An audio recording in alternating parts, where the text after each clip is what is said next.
You know, when you interviewed with us, might have been the first time, you talked about how different black gangs are from Mexican gangs.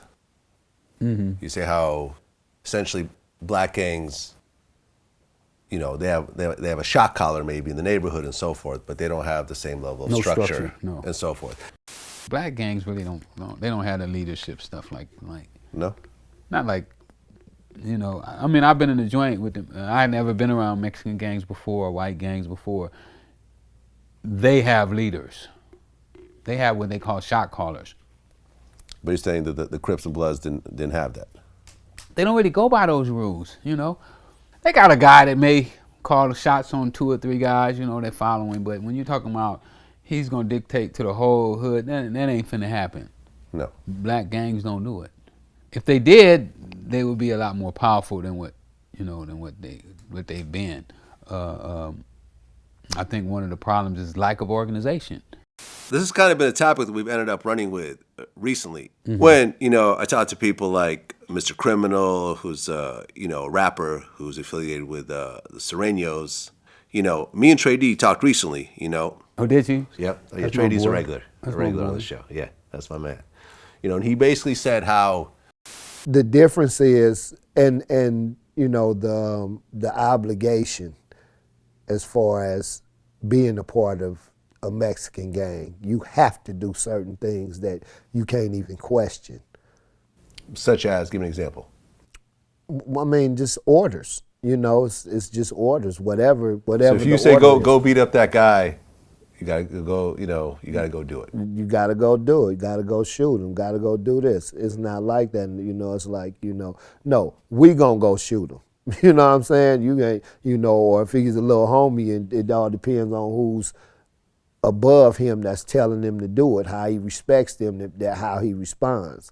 You know, it's not a do or die situation. You know what I'm saying? No, there's nobody that's gonna, with a gang, take a vote and they take care of you. With the Mexican gang, they already have their laws. Yeah. And you're gonna follow their laws. Yeah. Like, you can't sleep in the cell with a black guy. Really? No, it's against the law. A Mexican gang member cannot have a black cellie? None. He has to go to the hole. So he has to basically fight that guy, if or something of that. If the numbers are level, or it's going to be a war, then he has to go to the hole until a Hispanic cell open up. It's that serious? It's that serious, yeah. Now, you've never been affiliated with anybody? No. You said you looked up to Tuki when you were younger. Yeah, absolutely. I looked up to a lot of the guys. Yeah. You know? But you were never a Crip, a Blood, no. Anything else like that. Mm-hmm. And I guess when you got to prison, you were really the pacifier in most situations, where if things started.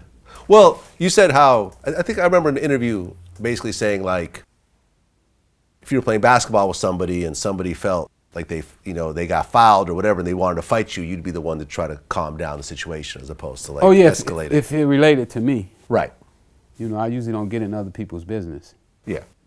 But that's what you mean by if it relates to me, then I don't want, you know, like the Hoover Crips claim me as a Hoover Crip.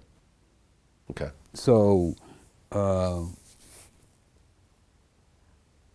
if something happens to me in jail, then they feel that it's their duty to take up my issues.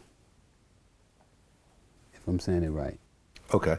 Even though you're not officially a Hoover Crip. Not at all. Yeah. And I tell them I'm not, you know. But you helped out a lot of them over the years, so. Absolutely. But I helped out 60s and Bloods and everybody. And Putin is my man, you know. Yeah. Putin was super tight, you know. The Freeway Task Force got Putin. You know, they put Putin was one of the guys who got out of prison when I got the Freeway Task Force indicted. Mm-hmm. So that's not saying, you know, that because I probably helped more Hoovers out than I did anybody else, you know, but I knew more Hoovers, you know, but it wasn't because of their gang affiliation is the reason I helped them. That's not the reason. Just because you knew more of them. I knew more of them. Gotcha. So you never got caught up in any of the gang politics or anything else like that? No, Yeah. I don't see I don't see the importance. I mean, you know, it was a time, like I said, that I wanted to be a Crip, but it was short-lived. Yeah.